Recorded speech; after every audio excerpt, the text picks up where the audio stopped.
ان کو تحقیق 1000 سال کے بعد ہو رہی ہے، 1200 سال کے بعد انہیں پتہ چل رہا ہے۔ اب آپ کو میں بتاؤں، ایک ایمبریالوجی ایک علم ہے، ایمبریالوجی ڈاکٹریٹ کرنے والے لوگ جانتے ہوں گے، میڈیکل سائنس پڑھنے والے لوگ جانتے ہوں گے۔ ایمبریالوجی کا مطلب ہوتا ہے بچہ پیدا ہونے کا جو پروسیس ہے ماں کے پیٹ میں، یہ کیسے ہوتا ہے۔ آج تو مشینیں آئی نا، سونوگرافی ہے، سی ٹی سکین ہے، ایکس رے ہے، سکیننگ ہے، یہ سب چیزیں کرنے کے بعد ڈاکٹر بتاتے ہیں کہ بچہ کتنے ہفتے کا بنا، ہارٹ بیٹ چل رہی ہے کہ نہیں چل رہی ہے، بچہ کتنے مہینے کا ہوا۔ یہ ایمبریالوجی کا علم جو آیا ہے یہ 15ویں صدی کے بعد آیا ہے، 15ویں صدی کے بعد آیا۔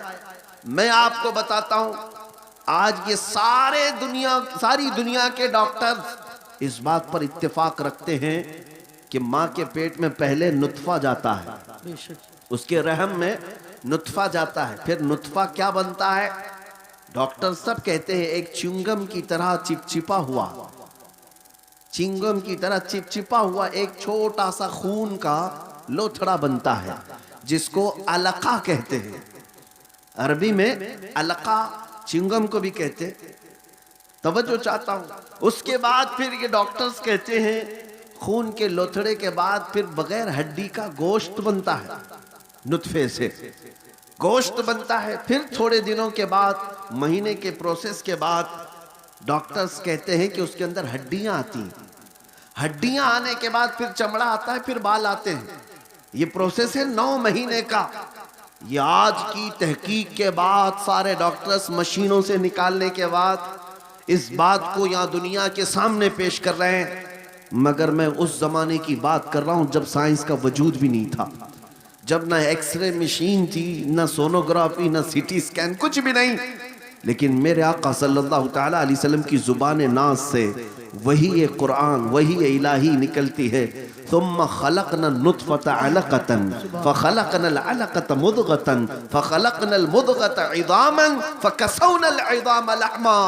اللہ فرماتا ہے ہم نے نطفے سے علقہ بنایا، چنگم کی طرح چپچپا، پھر علقے سے ہم نے مضغہ بنایا، مضغہ کہتے گوشت کے ٹکڑے کو، پھر اللہ تعالیٰ فرماتا ہے فَكَسَوْنَا الْعِظَامَ فَخَلَقْنَا الْمُضْغَةَ عِظَامًا، پھر ہم نے اس مضغے کے اندر ہڈیاں رکھی، گوشت کے اندر پھر ہڈیاں آئی، پھر اللہ فرماتا ہے فَكَسَوْنَا الْعِظَامَ لَحْمًا، پھر ہم نے ہڈیوں پر چمڑیاں ڈالی، ثُمَّ أَنشَأْنَاهُ خَلْقًا آخر فَتَبَارَكَ اللَّهُ أَحْسَنُ الْخَالِقِينَ۔ میرے عزیزو، بائیولوجی پڑھنے والے اسٹوڈنٹس اگر ہیں، سائنس کے، سائنس پڑھنے والے طلبہ ہیں تو جا کر پھر سے ایک بار چیک کر لینا، اور قرآن کی آیت جو میں نے تلاوت کی سورہ مومنون کی پھر سے پڑھ لینا، تمہیں پتہ چلے گا کہ ایمبریالوجی کا پورا علم رسول اللہ صلی اللہ تعالیٰ علیہ وسلم کی زبان سے اللہ نے قرآن پاک میں بیان فرمایا ہے۔ بے شک، سبحان اللہ۔ اے مسلمانوں، میں کون کون سی باتوں کا ذکر کروں، کتنی تحقیقات کی بات کروں۔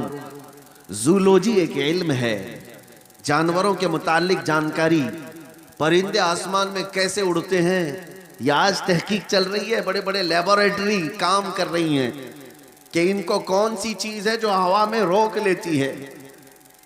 اللہ تعالیٰ نے قرآن میں فرمایا اولم یرو الی الطیر مسخرات فی جو السماء ما یمسکہن الا اللہ۔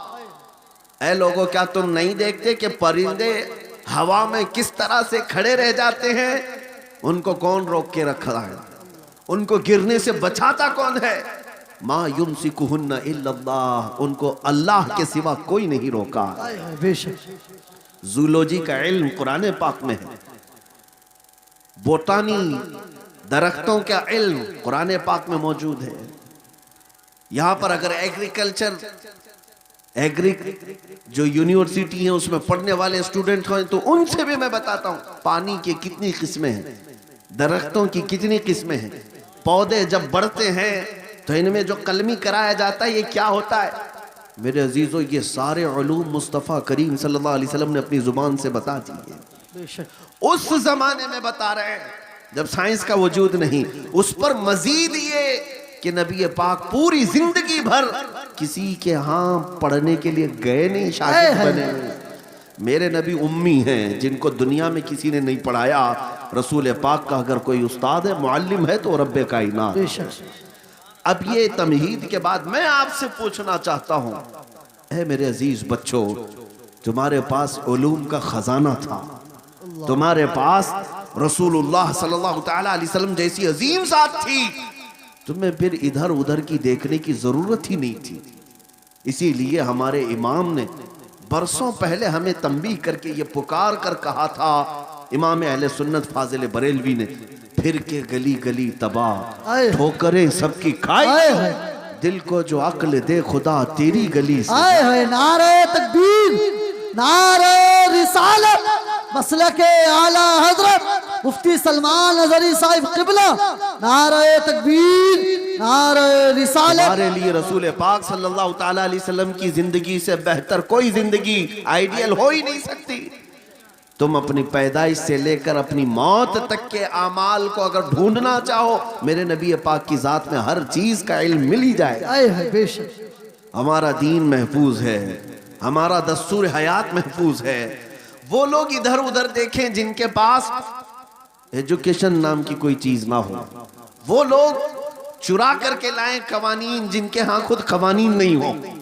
آپ کو پتا ہے پوری دنیا کو لا تقسیم کرنے والا میرا دین ہے، مذہب اسلام۔ بے شک بے شک، قوانین کون جانتا تھا؟ یورپ جانتا تھا کہ لا کیسے بنائے جائیں، پارلیمنٹ کیسے چلائی جائے۔ ارے یہ بادشاہی نظام ان میں ایسا تھا کہ جس کی لاٹھی اس کی بھینس، یہ چلتا تھا نظام۔ یہ اسلام ہے جس نے ہر چیز کے اصول بنائے، بے شک، قوانین بنائے۔ آج آپ کیا سمجھتے ہیں فقہائے کرام نے جو قوانین مرتب کیے ہیں نا، وہ آج کے زمانے کے بڑے بڑے لا کتابوں سے بھی بڑھ کر کے ہیں۔ بے شک، تمہارے دین میں کمی کس چیز کی ہے؟ کس چیز کی ہے؟ کیا نہ اخلاق کی کمی ہے، کردار کی کمی ہے، علم کی کمی ہے؟ ساری چیزیں ہیں۔ کمی صرف تمہاری ہے کہ تم نے توجہ کرنا چھوڑ دیا۔ بے شک، ان کے جو ہم غلام تھے خلق کے پیشوا رہے، بے شک، ان سے پھرے جہاں پھرا، پھر آئی کمی وقار۔ اللہ، بے شک، اور آج بہت سارے لوگ یہ سمجھتے ہیں کہ ہمارے پاس مال و دولت نہیں اس لیے ہم بچھڑے ہوئے ہیں، جی جی، ہمارے پاس سیاسی طاقت نہیں اس لیے ہم بچھڑے ہوئے ہیں، ہمارے پاس اقتدار نہیں ہے، قیادت نہیں اس لیے ہم بچھڑے ہوئے ہیں، ہمارے پاس ڈپارٹمنٹ میں یا پھر کسی بھی اچھے عہدوں پر ہماری نمائندگی نہیں اس لیے ہم بچھڑے ہوئے ہیں۔ نہیں میاں، میں کہتا ہوں سبب کچھ اور ہے جسے تو خود سمجھتا ہے۔ بے شک، تمہارے بچھڑنے کی وجہ، تمہارے پسماندگی کی وجہ جو تم سوچ رہے وہ نہیں ہے، سبب کچھ اور ہے جسے تو خود سمجھتا ہے۔ زوال بندہ مومن کا بے زری سے نہیں، زوال بندہ مومن کا بے زری سے نہیں۔ اقبال سے پوچھا گیا پھر یہ زوال کس وجہ سے ہے؟ تو شاعر مشرق اقبال کہتا ہے طریق مصطفیٰ کو چھوڑنا ہے وجہ بربادی، طریق مصطفیٰ کو چھوڑنا ہے وجہ بربادی، اسی سے قوم دنیا میں ہوئی ہے بے اقتدار۔ بے شک، بس ایک ہی پوائنٹ ہے، ان سے پھرے جہاں پھرا۔ اور ہمیں کرنا کیا چاہیے؟ تو اقبال یہی کہتا ہے اگر پھر چاہتے ہو عزت و وقار، ہمیں کرنی ہے شہنشاہ بطحا کی رضا جوئی، آئے ہے بے شک، ہمیں کرنی ہے شہنشاہ بطحا کی رضا جوئی، وہ اپنے ہو گئے تو رحمت پروردگار اپنی۔ نعرہ تکبیر، نعرہ رسالت، نعرہ غوثیت، مسلک اعلیٰ حضرت، فیضان اعلیٰ حضرت، عشق محبت، عشق محبت، بستی بستی قریہ قریہ، شہید اعظم کانفرنس حضرت علامہ سلمان اظہری صاحب قبلہ، علماء اہل سنت، سبحان اللہ سبحان اللہ۔ میرے عزیزو، مجھے افسوس اس بات کا ہے نوجوانوں کو لے کر کہ آج تم جس راستے پر چل پڑے، کیا یہ مدینے جانے والا راستہ ہے؟ کیا تمہارے چہرے، تمہارا لباس، تمہاری چال چلن یہ مدینے جانے والوں کی ہو سکتی ہے؟ نبی پاک صلی اللہ تعالیٰ علیہ وسلم سے محبت رکھنے والا کبھی کفار و مشرکین کی رضا کے لیے اپنے آپ کو نہیں بدلتا، کبھی غیروں کی رضا کے لیے اپنے چہرے چھلا کر گٹر نالیوں میں نہیں پھینکتا۔ بعض لوگوں کو یہی تو تکلیف ہے مولانا آپ آج جو کہہ رہے ہیں ہمیں 4 لوگوں میں اٹھنا بیٹھنا رہتا ہے، ہمارا بزنس ہے، ہماری تجارت ہے، جاب ہے، آپ کے کہنے کے مطابق کیا ہم مولوی بن جائیں؟ میں ان سے یہ کہتا ہوں کہ تم نے نوجوانوں دنیا کے روٹھنے کا تو خیال کیا، میرے مصطفیٰ کے روٹھنے کا خیال نہیں آیا؟ اللہ نبی پاک صلی اللہ تعالیٰ علیہ وسلم کی رضا کے بارے میں کبھی خیال نہیں کیا؟ مومن کی اصل زندگی یہی ہونی چاہیے، دنیا روٹتی ہے تو روٹھے، مجھے منانا ہے تو مجھے اللہ کے نبی کو منانا آئے ہے۔ ہے بے شک حق ہے۔ اگر وہ اپنے ہو گئے تو رحمت پروردگار اپنی۔ میں توجہ چاہتا ہوں میرے عزیزوں، آج بھی قوم مسلم میں ایک چیز کی بیداری آ جائے، دنیا چن چن کر کے نبی پاک کی سنتوں کو ہمارے معاشرے سے ختم کرنا چاہتی ہے۔ انہوں نے ہماری شناختیں ختم کر دی، آئیڈینٹیٹی ختم کر دی۔ پوش ایریے میں رہنے والے بہت سارے مسلمان وہ ہیں جو محمد احمد نام رکھنے سے بھی گھبرانے لگے۔ جی جی نعوذ باللہ من ذالک۔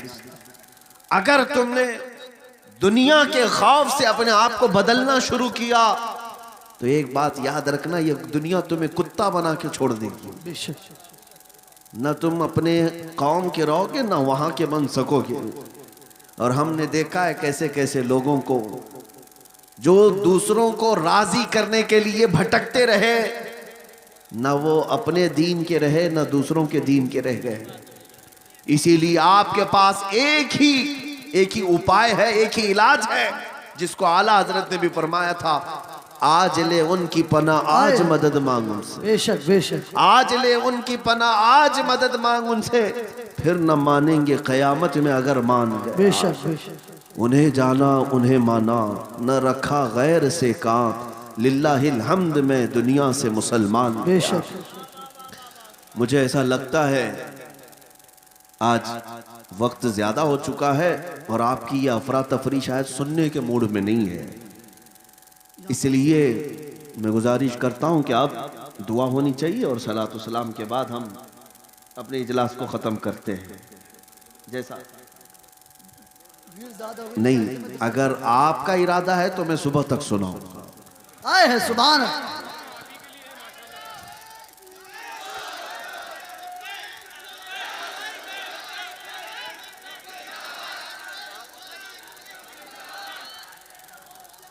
سبحان یا رسول اللہ، زندہ باد، اللہ اکبر، یا رسول۔ مراد آباد والے، ڈھکیا والے یا آس پڑوس والے ہیں جتنے جمع ہیں، شاید ہو سکتا ہے ٹھنڈیوں نے تمہیں ٹھنڈا کیا ہو، اور مجھے اچھی طرح سے معلوم ہے تمہیں گرم کیسے کرنا ہے۔ آئے تھوڑی دیر کی بات ہے، تھوڑی دیر کی بات ہے۔